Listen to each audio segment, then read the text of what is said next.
Salut tout le monde, on se retrouve pour une nouvelle vidéo présentation des nouveaux BF de ce jeudi, je sais plus on est combien, mais c'est pas grave.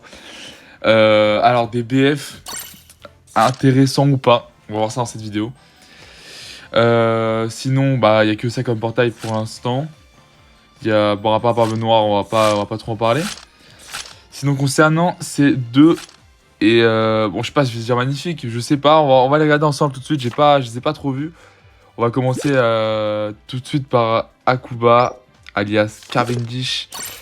Après, je vous le cache pas, en vrai, il a du flow. Moi je trouve, je sais pas ce que vous en pensez, il est pas non plus détaillé spécialement, mais il a quand même son petit flow. Il reste stylé quand même. Sinon, concernant ses stats, 9366 PV, bon, c'est correct, c'est très bien. Sinon, en termes d'attaque et de défense, en vrai, c'est plutôt propre. Il n'y a pas à dire là-dessus. Il a pas des stats vraiment faibles, on va dire. Sinon, concernant ses compétences. Alors, Rafale de Rommel. Ah, je découvre en même temps un peu avec vous. J'ai un peu lu, mais je découvre en même temps un peu avec vous. Alors, inflige consécutivement des dégâts de longue portée en se dirigeant vers l'ennemi avec probabilité d'infliger étourdissement. Probabilité de l'infliger étourdissement. De s'infliger étourdissement. Ah oui, je crois que... oui, on va voir ça après. Je crois que je vois de quoi il parle. Donc, attaque de compétence 72... 9 attaques consécutives max. Alors j'ai vu un peu des Akuba, un peu comment ça se passe cette spé. En fait cette spé là, c'est un peu comme un rayleigh, genre donc du coup on se TP. Et on devient un peu invisible, j'ai pas trop... Bon après on peut se faire toucher mais j'ai pas trop compris, on devient un peu invisible et hop on se TP. Et on met étourdissement à l'ennemi. Et je crois que c'est quand on a 80% de PV en moins, enfin de PV en moins, du coup on a moins de 80% de PV du coup sur le Akuba, et bah il se prend avec cette spé, il se prend lui-même l'étourdissement. C'est ça, je crois que c'est ça de quoi il parle. Et sinon bah ouais, on inflige l'étourdissement à l'ennemi. Et je crois que l'attaque elle fait quand même pas mal de dégâts quand même, hein. Elle est pas non plus, enfin elle fait quand même pas mal de dégâts, elle peut one shot sur certains persos. Sinon la deuxième spé, alors cette spé, ouais, c'est une spé basique, hein, de longue portée, attaque de compétence 637. Cette spé elle est vraiment pas mal, et en plus ça met un malus de vitesse, et en plus, ça met un effet d'étourdissement long de 7 secondes. Et je vous jure que 7 secondes dans une game, c'est énorme. Donc, en 7 secondes, il peut tout se passer dans la game, et surtout que déjà, cette compétence, elle fait des dégâts. En plus, elle se recharge vite, en 28 secondes. Je viens de voir 28 secondes de temps de recharge. En plus, il peut vous attaquer encore à la suite. C'est très très très fort quand même. Bon, après, on va voir le perso dans son ensemble, dans ses traits. Alors, trait du perso, lance qu'un de vos alliés ou un ennemi mis KO, réduction de 20% du temps de recharge à compétence 1. Pourquoi pas, hein, ok, je sais pas ce que ça vaut. Ça peut être pas mal, hein, juste en je vais voir la compétence 1 se recharge en combien de temps. Elle se recharge en 21 secondes. Ah ouais, quand même. Il a des compétences très rapides. Ah ouais, 21 et 28. Ah ouais, ok. Ah ouais, ces compétences, elles reviennent très très rapidement. Ce qui veut dire 20% de 21, ça fait à peu près... On enlève du coup 4 secondes. 4 secondes à peu près à l'aspect pour chaque mate qui est KO. C'est quand même pas mal, Lorsque vous capturez un tas de trésors, ne peut plus déséquilibrer ni mise à terre. Bon, ce trait-là est vraiment pour moi, pour un défenseur. Qu'est-ce que je raconte? Pour un fonceur, c'est vraiment un très très très bon trait. Parce que souvent, on le retrouve chez les SBF et chez Marco. Du coup, on a eu un BF qui a eu ça, et ça fait longtemps qu'on n'a pas eu ça, presque un an. Donc du coup, un perso qui est qui peut pas être déséquilibré ni mis à terre, bah ça reste cool. Ça peut carry des games. Bon, même si il peut se faire projeter et il reste pas un PV. Bon, ouais, c'est un peu, je crois, hein, c'est un peu le même trait que Kaido vert, le fonceur. Donc et il est très fort le Kaido vert. Avec ce trait là. Donc ça peut carry des games. Sinon, lorsque les PV sont à plus de 80%, annulation de l'effet d'étourdissement. Alors voilà. C'est pour ça en fait qu'il se prend l'étourdissement avec sa spé. Parce qu'en fait, il s'auto-inflige l'étourdissement. Sauf que vu à plus de 80% des PV, il a l'annulation de l'effet d'étourdissement. Donc du coup, je le prends pas. Mais du coup, dès que vous allez tomber en dessous de 80%, bah là, je trouve le perso, ils l'ont... Je vais voir ce que ça donne dans les games. Je n'ai pas le perso, hein. Je compte pas invoquer, donc j'ai pas de gemme. Vous l'avez vu juste avant. Mais... je sais pas si c'est un bon truc qu'ils aient fait ça. Je sais pas pourquoi ils font ça en fait. J'ai pas du tout compris. Sinon, alors, pendant un certain temps après l'activation de la compétence 1, ne peut plus être mise à terre, enfin déséquilibré ni mis à terre. Ouais, ok, normal, ok. Ensuite, trait 1. Alors j'ai l'impression qu'il a pas beaucoup de traits. J'ai l'impression qu'il a pas énormément de traits.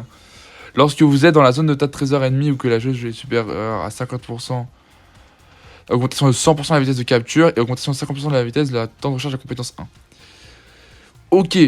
Alors ça c'est un très bon trait pour un fonceur. Ça veut dire que dès que la chose elle a plus de 50%, donc avec tous les Big Mom Kaido là qui rechargent l'état à je sais pas combien, à 150%, lui il a un peu la même trick que Marco. Donc celui-là je crois que c'est le même trick que Marco. Et en même temps il a 50% de temps de recharge de la vitesse de la compétence 1. Ça c'est énorme. Donc je pense que ça veut dire que quand il capte un drapeau, je pense que. Ah, c'est ennemi, ouais. Donc, ouais, je pense que quand il va être en train de caper un drapeau, bah, sa compétence, elle va revenir direct. Hein. Le temps que vous capez, elle va revenir très rapidement. Ensuite, lorsque vous infligez étourdissement à l'ennemi, un restore de 10% les PV. Bon, un point positif, c'est que. Je réfléchis à un truc. Si il met beaucoup l'étourdissement aux autres avec sa spé, et qu'il se régène beaucoup, du coup, et ben, il sera à plus de 80% des PV, donc du coup, il se prend pas l'effet étourdissement. Donc, je sais pas trop comment ça se joue. Mais parce qu'il je sais pas trop, il a beaucoup de, enfin, il a de la région du coup sur l'étourdissement, il met beaucoup d'étourdissement, mais il s'étourdit lui-même en fait. C'est un peu bête dit comme ça, mais c'est vrai. Donc du coup, je sais pas vraiment ce qu'il vaut le perso. Mais en soi, il a des bonnes stats, hein, on va pas se le cacher. Sinon, trait 2. Lorsque vous êtes dans la zone de tas de trésors ennemis, les effets suivants sont activés. Augmentation de 30% des dégâts infligés et réduction de 30% des dégâts subis. Alors 30% des dégâts infligés, pourquoi pas, mais après dans la zone de ta trésor ennemi, il n'y a pas. Bon, les fonceurs ils vont pas se battre sur une tas de trésor ennemi, ça dépend des maps quoi. Mais c'est oui, ça peut arriver en oui, ok. Après, réduction de 30% des dégâts subis, ça c'est bien quand vous capez du coup, bah, quand il va cap. Ça c'est important par contre. Ça c'est vraiment un très bon trait, la réduction des dégâts. Ensuite, lorsque les PV sont à plus de 80%, supprime les malus en cours et annule l'effet des malus infligés par l'ennemi. Et réduit de 20% les dégâts subis provenant des ennemis d'un élément plus faible. Alors, donc il a l'annule malus à plus de 80% des PV. Là, ce que je vois. Ok, donc ça c'est très bien. Ça c'est surtout pour un fonceur. Hein. Je sais pas si on a un fonceur annule malus. On a aucun fonceur annule malus dans le jeu, je crois. Hein. Je crois qu'on a aucun fonceur annule malus. Je sais pas, dites-moi, je me rappelle plus. Mais je crois qu'on a aucun fonceur annule malus. Genre vraiment annule malus. Hein. Comme les défenseurs, je crois pas. Hein. Je crois que c'est le premier. Et annule l'effet des malus infligés par l'ennemi. Ça veut dire, je pense qu'il annule l'effet. Alors, je crois ça, je suis pas sûr, mais je crois que ce trait-là, il annule l'effet Shanks, Magma, l'effet de Zephyr. Tous les effets comme ça, je pense. Je crois que c'est ça. En vrai, il a des bonnes stats, n'empêche. Il a des très bonnes stats. Après, à voir ce qu'il vaut. À voir ce qu'il vaut dans les games. Parce que je pense qu'il a l'air quand même de prendre cher, même s'il a des réductions de dégâts. Hein. Et sinon, ouais, les réduits, donc 20% les dégâts subis provenant d'un ennemi plus faible. Bon, pour ça, c'est un trait. Bon, on va pas en parler, c'est pas très important, mais ça peut être pas mal, hein, c'est de la réduction de dégâts. Et sinon, lorsque le PV sont à plus de 97%, annule de déséquilibre. Ok, bon, ça. Alors, je pense que s'il aurait un peu plus de traits, bon, là, il a déjà pas mal, il serait vraiment très cheat. Mais bon, genre, je sais pas si c'est moi, mais j'ai l'impression qu'il a pas. En fait, je pense que c'est ici, en fait, il a beaucoup de stats ici. Donc, il en a moins ici. Bon, dans l'ensemble, le perso, je le trouve assez bon. Mais est-ce qu'il va s'implanter dans la méta comme un King? Parce que moi, je compare souvent les nouveaux BF à des King. King à leur prime, bien sûr. Hein. King à leur prime, Rayleigh à leur prime, Perros Marco à leur prime, quand ils sont venus de sortir, quand c'était des carnages. Est-ce que là, il va faire ça? Je pense pas. Mais largement jouable. Je pense largement jouable dans cette méta-là. Parce qu'il a quand même des bonnes stats, hein, on va pas te le cacher. Donc, je pense largement jouable. Donc maintenant on va passer à Don Chinchao. Alors, je vous avoue, je sais pas quoi en penser de ce perso. J'ai vu des gameplays de lui par contre. Pour celui-là, j'ai vu des gameplays. Et j'ai l'impression, il se prend aucun dégât. Alors, je sais pas dans quelle situation ça se passe, contre qui. Mais j'ai vu des gameplays de lui et il se prend vraiment 0 dégâts. J'ai l'impression que c'est un excellent dev. Pourtant, après ses stats. Bien sûr que c'est très bien. Mais ça a pas l'air d'être le meilleur dev du jeu. Donc je sais pas, je sais pas. Donc première compétence, vrille du dragon, trépant, ok bon après c'est en français donc c'est pas ouf. Inflige des dégâts de moyenne portée aux ennemis avec probabilité d'infliger vibration. C'est combien? Ouais 100% vibration, ok. Attaque de compétence 662 et ne prend pas en compte la défense. Alors cette compétence je vous avoue, pour un défenseur, elle est grave bien, elle est vraiment super bien. Il y a beaucoup d'attaques. Il y a l'effet vibrer si tu tues pas, et en plus ça prend pas en compte la défense. Donc tout ce qui est quand il y a une Big Mom fonceur qui arrive et qui a toujours ses réductions de dégâts, bah voilà. Ah non, ça ne prend pas en compte la défense. Ah non, je me suis trompé, aucun rapport. Bon, la défense, ça veut dire. Ah, bon, ouais, ça dépend. Il y a beaucoup d'attaquants avec de la défense. Peut-être le Zoro, il a de la défense aussi. Donc, c'est-à-dire qu'il va lui mettre très cher. Durée de l'effet vibration 5 secondes, ok. Et temps de recharge 39 secondes. Bon, SP basique. Et après, il a aussi, ouais, j'ai vu, ici, il a effet anti-déséquilibre après un certain nombre d'activations de la compétence. Ça, ouais, c'est pas mal. On a aussi, avant d'aller voir l'aspect 2, on va quand même aller voir ses stats. J'ai pas été regarder. Alors, on voit clairement, il a beaucoup d'HP. On va pas se le cacher, il a 9830, c'est beaucoup. C'est très bien pour un défenseur du coup. Il a une très bonne défense, 2453. Par contre, il ne va pas se cacher, 1884 d'attaque. Et ils l'ont pas respecté. Hein. Enfin, voilà, je me rappelle plus trop des stats des défenseurs, mais en attaque. Mais je pense pas que c'était aussi bas. Hein. On ira voir après, mais je pense pas que c'était aussi bas. Donc les dégâts, à voir, je pense pas qu'il doit faire beaucoup de dégâts. Mais bon, à voir, vu qu'ils l'ont mis une compétence avec 682 de l'attaque de compétence, je pense que ça doit compenser. Donc sinon, le coup de bélier rotatif. Alors cette spé, je la trouve vraiment très intéressante. C'est un peu une spé à la Queen. C'est-à-dire en gros, il met sa spé, il peut pas, je crois, il peut pas se faire projeter. Je sais pas si c'est pour les dégâts. Je vais voir. Inflige des dégâts de une portée aux ennemis après. Tant que le bouton de compétence est maintenu appuyé, ok. Et les projette. Ouais, ça c'est bien. Et les projette comme donc du coup comme Queen. Et ça inflige des dégâts aussi, comme Queen du coup.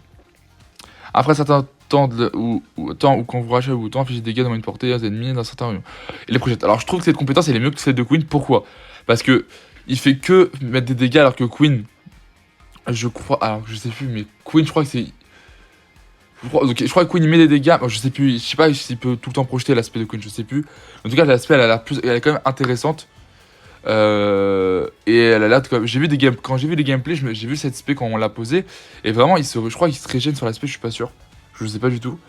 Et aussi, il fait que projeter et ça fait vraiment chier les ennemis. Ça, je vous le dis, ça fait bien chier les ennemis. En plus, on voit de la vitesse, moins 30%. 3 attaques consécutives max.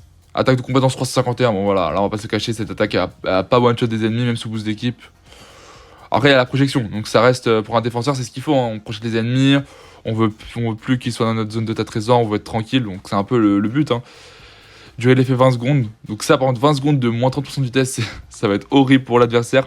Et temps de recharge 35 secondes, ça va, c'est correct pour une spé, c'est correct. Alors on va aller voir s'il a de la réduc de spé, je vais aller voir ça. Alors vous voyez là, j'ai l'impression le perso il est plus fourni en tag. Alors je sais pas si c'est moi qui rêve, mais j'ai l'impression que par rapport à Kuba, il est plus fourni en tag. Donc on va voir ça. Alors c'est tag. Lorsque vous subissez 4 fois des dégâts dans un laps de temps de 1 seconde, obtient un bouclier défensif du rapide de 2% d'épée max. Alors on va pas se cacher, ce trait là, je comprends pas à quoi il sert. Parce que 2% d'épée max c'est vraiment, genre il a... Imaginons que vous avez 25 000 de vie, ce qui arrive souvent quand vous avez un bon compte. Et, dans la normalité, en moyenne, 25 000 de vie pour un défenseur, c'est la moyenne. Donc, de 25%, c'est. Enfin, 2% de 25 000 PV, c'est 500-600 HP, même pas. C'est 550 HP à peu près. Et ça peut être intéressant, mais. Déjà, le bouclier, il est pas tout le temps là. Peut-être contre les Zoro SBF, peut-être. Ça peut être sympa, ouais, contre les Zoro SBF, vu qu'il met beaucoup d'attaques en moins d'une seconde. Mais sinon, le bouclier, il va pas servir à grand chose, je vous le cache pas. Hein. Ensuite, lorsque vous subissez l'attaque d'un ennemi, le bouclier défensif permet d'esquiver les attaques avec effet sans subir aucun dégât et de déséquilibrer l'ennemi. Bon, ça, c'est le bouclier comme tout le monde a. Comme Uta, comme... Alors je sais pas, j'ai pas à dire une bêtise, mais je crois que même s'il y a écrit les attaques avec effet sans subir, je pense que c'est comme le bouclier restera comme les autres boucliers, comme Reiju, Uta, et Osoba, je crois que ça va être la même chose. Ensuite, lorsque vous subissez l'attaque d'un ennemi, 100% de probabilité d'infliger des dégâts fixes. 3% des PV max du personnage aux ennemis, à l'exception de certaines attaques. Attends. J'ai pas compris le trait. Lorsque vous subissez l'attaque d'un ennemi, ok. Donc je pense même les attaques auto ça compte. Donc là on est sûr d'infliger des dégâts fixes à un ennemi de 3% des PV max du personnage. Donc reprenez-moi dans les commentaires, mais si je suis pas débile, d'après le trait, à chaque fois qu'on va le toucher, après ils disent à l'exception de certaines attaques. Mais bon, a priori, si on le touche, il y a 100% de probabilité, donc c'est sûr que on lui enlève, enfin le mec il perd quand il attaque, il perd 3% de ses PV. Des PV max du personnage, c'est même pas 3%, ouais, 3% des PV max. Ah ouais, c'est... Alors si le trait, il se lit comme ça, et c'est ça dans les games, c'est ultra fort. Hein. Je sais pas comment ça se passe, mais ça a l'air d'être très très fort ce trait. Hein. Dites-moi si c'est ça, hein, parce que je suis pas sûr du tout. Je suis pas du tout sûr. Ensuite, pendant un certain temps, après activation de la compétence 2, ne peut plus être déséquilibré, mis à terre ou projeté, réduction de 50% des dégâts subis. Voilà, Ah, il peut pas être projeté. Il peut pas, ne peut plus... Après, ouais, non, après, ça c'est après la compétence de la... Ok, après compétence 2... Ok, bon, ça c'est basique, ça c'est normal. Ça c'est très bien comme trait. Et en plus, il a réduction de 50% des dégâts subis. Je crois que c'est pendant qu'il se fait s'aspect. Ouais, ça c'est pendant qu'il fait s'aspect. Ah oui, mais c'est normal, voilà. C'est ce que je voulais voir comme trait. En fait, quand il met s'aspect 2, il peut pas se faire projeter, il peut pas se faire mettre à terre, il peut pas se faire déséquilibrer. Et il a 50% des dégâts de réduction de dégâts. Donc en fait, c'est un peu. Ouais, c'est comme un Queen quoi. Je crois que Queen il est invincible. Mais vas-y, là il va quand même résister, c'est sûr. Parce qu'il a quand même beaucoup de def. Hein. Ensuite, très 1. Lorsque vous êtes dans la zone de tas de trésors alliés, les effets suivants sont activés. Réduction de 30% des dégâts subis et annule l'effet des malus infligés par l'ennemi. Alors, réduction de 30% des dégâts subis, bah, c'est excellent. Enfin, c'est excellent. C'est un bon trait pour un def, c'est un trait normal quoi. Quand vous êtes dans la zone de tas de trésors alliés, normal. Et annule l'effet des malus affichés par l'ennemi. Donc dès qu'il est dans sa zone, il n'y a plus de malus. Bah ça c'est nickel. Ça c'est nickel, vraiment ça c'est très très très bien. Ensuite, lorsque vous subissez l'attaque d'un ennemi, 100% de probabilité de restaurer donc 3% des PV. Donc ça veut dire que... Ah ouais, ça veut dire... Attends, je suis en train de penser, mais en fait... Si je suis la logique des traits, c'est-à-dire que quand on l'attaque, il se régène 3%, et en même temps il attaque l'ennemi avec 3%. Mais c'est grave fort en fait. Je viens de réaliser que, c'est-à-dire que toutes les autos, à peu près, genre les autos, vu que c'est un défenseur donc il va bien résister, du coup les autos, elles vont, ouais ça va être un très, ah ouais, en vrai il est très fort, hein. Je m'attendais pas à ça quand même, hein. Il a des très très bons traits. Hein. C'est un peu genre, un Kaido SBF, il a ça par exemple, il a, ouais si il a ça, quand on subit des dégâts de 100% de probabilité de restaurer 5% je crois. Le Kaido bleu c'est 5%. Donc du coup, bah lui c'est 3%. Après lui c'est un BF, donc c'est assez normal. C'est logique. Donc, mais après, très ultra intéressant, c'est-à-dire que on l'attaque, il se régène et il inflige des dégâts à l'ennemi. Ok, bon, bah ok, bah, si je le lis comme ça, c'est normal. Hein. Dites-moi si j'ai faux, dites-moi si je me trompe, mais normalement, d'après les traits, hein, c'est ça, hein, ça a l'air très très fort. Hein. Et on est qu'au trait 1. Alors trait 2, lorsque vous êtes projeté par un ennemi, restaure de 30% les PV. Très bon trait. Parce que je vous le dis, je crois que j'ai déjà lu, du coup j'ai déjà lu ces traits. Hein, et il peut pas se faire projeter, on va voir qu'en fait, qu'est-ce que je raconte. Il peut se faire projeter, pardon. Et du coup, en fait, il peut se faire projeter, et donc en fait, si hein, il se fait projeter, et en plus il se restaure pas les PV, ça aurait été un petit point faible. Mais là, bon, si on sait bien jouer le perso, des fois on peut se faire projeter, c'est très possible. Maintenant, dans la méta, hein, il y a des projections partout. Donc du coup, je pense que le fait de se restaurer les PV, c'est un peu le trait à la Kid, quoi. Kid rouge, Kid Onigashima. Et donc c'est un très bon trait. C'est-à-dire qu'il va quand même avoir une bonne régène. Et en même temps, réduction de 20% du temps de recharge de la compétence 2. Sachant que la compétence 2, elle met 31 secondes à venir. Avec 20%, et il y a beaucoup de projections dans les games, puisque souvent on reste sur un tank, un défenseur. Il va souvent avoir sa compétence 2, je vous le dis. Hein. Et en plus, il va bien se régénérer, je pense. Ça va être pas mal, vraiment ça va être pas mal. Ensuite, lorsque vous subissez des dégâts ennemis inférieurs ou égaux à 30% de vos PV max, plus 30% pendant 10 secondes pour def. Alors, ok, inférieur ou égaux à 30%. Ok, plus. Donc ça veut dire que je pense que presque tout le temps, à part quand il y aura des spé, mais avec les autos, du coup, il va. Ouais, inférieur ou égaux, ouais. Donc en gros, il aura presque tout le temps un bonus de défense de 30%, sachant que c'est très bien, vu qu'il a en plus 30% des dégâts, de réduction de dégâts, plus 30% de def, et en même temps, réduction de 3% du temps de recharge de la compétence 2. Mais c'est une dinguerie, attends, ça c'est une dinguerie, ça c'est pas possible. Ça veut dire, on le touche, attends, je viens de penser un truc, on le touche, il a un boost de défense de 30%, il se régène de 3%, et il inflige 3% de dégâts à l'ennemi. Alors je sais pas si c'est moi, mais j'ai l'impression qu'il est trop fort en fait. Waouh, ok. Si je lis les traits, là, d'après les traits, il a l'air très très très très très fort. Dommage qu'il se fait projeter, mais bon, au moins il se régène, quoi, c'est déjà ça. Alors, en même temps, il a aussi de la réduction de speed, donc bah, c'est excellent. Ensuite, très boosté, bon voilà, là c'est un peu de la restore de PV que tout le monde a, tous ces defs ils ont ça. Alors, si vous voulez mon avis sur les persos, mon avis personnel, bon, personnellement, j'ai pas invoque parce que j'ai pas de gemme. Hein. Voilà. Et alors, Cavendish, très bon perso, mais peut-être, je sais pas s'il va s'installer bien comme il faut dans la méta. Par contre, Don Chinjao, j'irai voir des gameplays, je vous en dirai plus peut-être dans d'autres vidéos. Ou peut-être je ferai une vidéo Don Chinjao, un petit gameplay de Don Chinjao, peut-être que je vais recevoir des gameplays, hein, je vais vous dire. Si j'en reçois, je vous en fais une vidéo, une grosse vidéo. Mais d'après ses stats, il a l'air d'être très très fort. Il a l'air de faire quand même des dégâts, même si son attaque de base, elle est pas fou. Elle est pas folle, quoi. Mais niveau résistance, niveau trait, il a des très bons traits pour un défenseur. Hein, je trouve vraiment pour un défenseur BF, il a l'air d'être très très fort. Donc conseil d'invocation, sincèrement, n'invoquez pas. Pourquoi? Parce que je vous le dis, dans 1 ou 2 mois, soit les prochains BF, soit dans ceux d'après, donc du coup dans 2 mois, il y aura des BF qui vont être vraiment très très cheatés et bien plus cheatés qu'eux. Donc je vous conseille de garder vos gemmes si vous avez beaucoup de gemmes. Après, si vous êtes fan des persos ou vous faites la collection, bah n'hésitez pas à invoque, ça reste quand même des bons BF. Hein. On va pas se cacher que si vous les avez niveau 100, vous pourrez faire quand même des belles games en ligue. Hein. Ça, vous pourrez quand même vous faire kiffer. Maintenant, je voulais quand même revoir le portail Barbe Noire. Alors, je voulais juste vous en parler parce que j'ai pas fait de vidéo là-dessus. Mais vous allez me dire, ouais, fais pas ça, fais pas ci, fais pas ça. Enfin, fallait pas faire ça du coup. J'ai un Vox au Barbe Noire. Alors, comment vous dire que je sais très bien qu'il est pas forcément méta et que c'est un vieux BF et qu'on n'a pas besoin. Et que même pour moi, mes soutiens, vous savez que j'ai toutes les teams qui sont terminées. Donc, j'en ai pas besoin en soi, j'en ai pas besoin. Mais vous savez, pour la collection, là, du coup, j'ai 9 SBF. Et pour la collection, bah voilà, c'est Barbe Noire, quoi. Barbe Noire, c'était mon perso préféré avant Roger. Ah, vraiment, c'était le perso.